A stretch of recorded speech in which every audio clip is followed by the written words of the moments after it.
విజయవాడ రాజకీయాల్లో కేశినేని నాని, కేశినేని చిన్ని మధ్య కొనసాగుతున్న వివాదం మరోసారి చర్చనీయాంశంగా మారింది. కుటుంబ పరమైన అంశాలు రాజకీయ వివాదాలుగా మారడం వల్ల వ్యక్తిగతంగా మాత్రమే కాకుండా పార్టీ ప్రతిష్టపై కూడా ప్రభావం పడుతుందనే అభిప్రాయాలు వ్యక్తమవుతున్నాయి. టీడీపీ బలమైన కేడర్ ఉన్న విజయవాడలో ఈ వివాదం ఎలా ప్రభావం చూపనుంది? పార్టీ వర్గాలు ఏమంటున్నాయి? పూర్తి వివరాల కోసం ఈ వీడియో చూడండి. వ్యక్తిగత వివాదాలు, కుటుంబ అంశాలను రాజకీయాల్లోకి తీసుకువస్తే అంతిమంగా నాయకులే నష్టపోతారన్న విషయం తెలిసిందే. కుటుంబ అంశాలను రాజకీయాలతో మిళితం చేసి విజయం దక్కించుకున్న వారు చాలా కొద్ది మందే ఉన్నారు.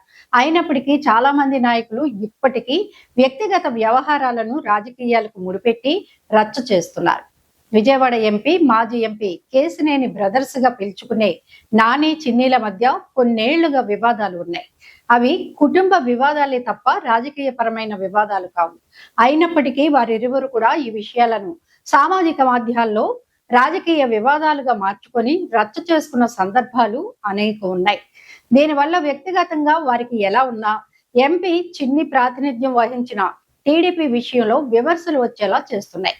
విజయవాడ ఎంపీ, మాజీ ఎంపీ కేశినేని బ్రదర్స్ గా పిలుచుకునే నాని, చిన్నీల మధ్య ఈ వివాదాలు ఎప్పటి నుంచో ఉన్న సంగతి తెలిసిందే. నిజానికి విజయవాడలో టీడీపీకి బలమైన మద్దతు ఉంది.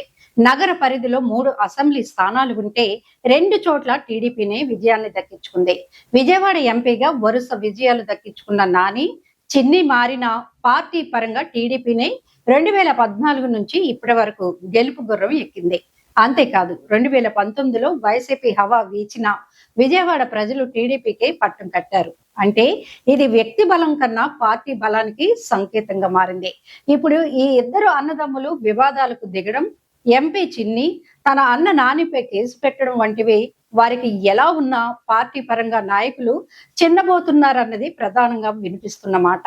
ఏదైనా వివాదం ఉంటే తేల్చుకునేందుకు అనేక మార్గాలు ఉన్నాయి. కానీ పార్టీ ప్రతిష్టకు నష్టం చేకూర్చేలా ఎవరు వ్యవహరించరాదని పార్టీ అధినేత చంద్రబాబు పదే పదే చెబుతున్నారు. ఈ నేపథ్యంలో ఎంపీ చిన్ని ఈ వివాదాన్ని సామరస్యపూర్వకంగా, వ్యక్తిగతంగా పరిష్కరించుకునే ప్రయత్నం చేయాలన్న సూచనలు సొంత పార్టీ నుంచి వినిపిస్తున్నాయి. మరి ఎప్పటికైనా వీరి తీరు మారుతుందా? చూడాలి మరి.